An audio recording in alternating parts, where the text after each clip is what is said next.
humanity is in a bad state. We are in an endless cycle of war. We are rapidly depleting our resources, and our population is growing exponentially every year. And there's a general lack of consensus among world leaders on how to address these problems. We really only have two choices: either resign ourselves to extinction or work together as a species to combat these problems. There is hope. One approach to address these problems facing us is to build a global space program. With the global space program, we have the potential to address these problems in creative and sustainable ways. But we must act now if we want to make a difference. Population control is a difficult subject because propagating the species is not going to stop. It's been a driving force in human nature since the beginning. It's estimated that by the year 2050, our population will grow to 9.5 billion people.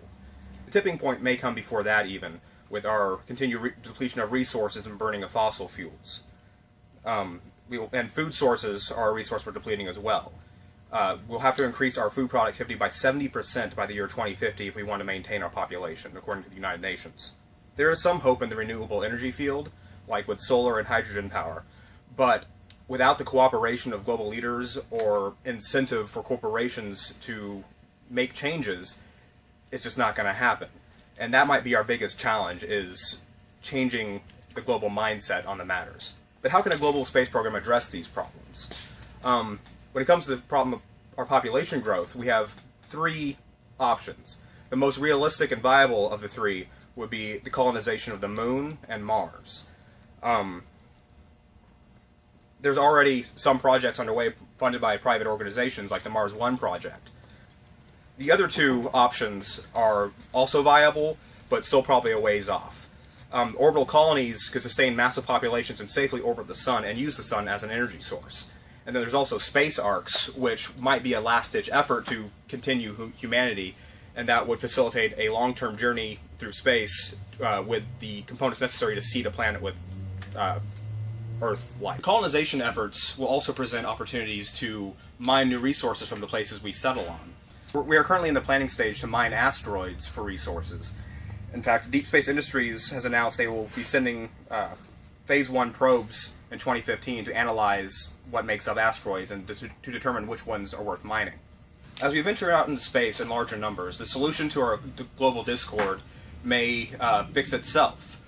Writer and philosopher Frank White has written much on the subject of a phenomenon called the overview effect, which can be best described by the astronauts who have experienced it as a profound shift in global perspective, an understanding of how fragile our existence on this planet is, and that we must set aside our notions of national separation and come together to keep the species going. This shift in awareness has hit the majority of astronauts who have went up into orbit and viewed the Earth from there. If this effect turns out to be universal, it may be our biggest advantage in creating a global space program. Many of the advancements and changes we need to see will not happen overnight. To make these changes a reality, we must make a real effort to emphasize and promote the importance of these endeavors to the people.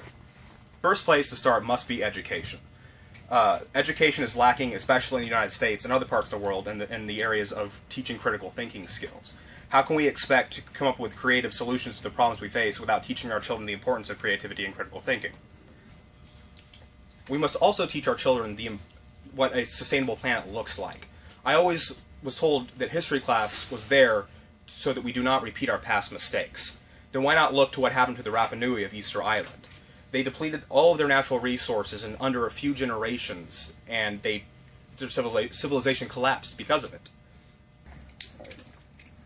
Another approach would be to appeal to humanity's tangible desires. For instance, space exploration, the mining of resources would be an economic boon for our population. Investors would have new ventures to invest in, and we would inevitably create new technologies for the space program that would benefit everybody. This has happened in the past with NASA's space programs. We wouldn't have things like GPS, calculators, memory foam, or even water filters if it wasn't for the current space programs we have in place. If for no other reason, we should build a global space program because human nature demands it. We're curious creatures and we're always asked why. We shouldn't turn our nose up at the chance to have a deeper understanding of the universe and our place in it. But if we don't address the problems that we face, we may never be able to. If we want to see our species survive, then we will have to come together as a global community to address the problems we face.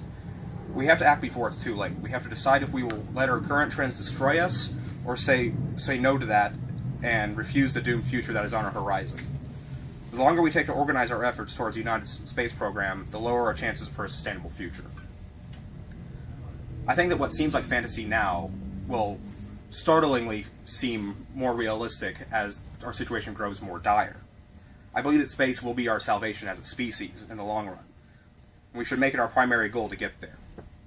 Perhaps one day the resulting mindset of the overview effect will be universal.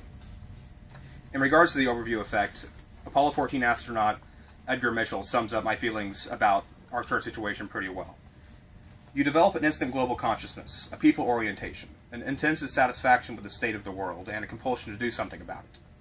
From out there on the moon, international politics looks so petty. You want to grab a politician by the scruff of the neck and drag them 250,000 miles out and say, "Look at that, you son of a bitch." Thank you for your time. Oh yeah.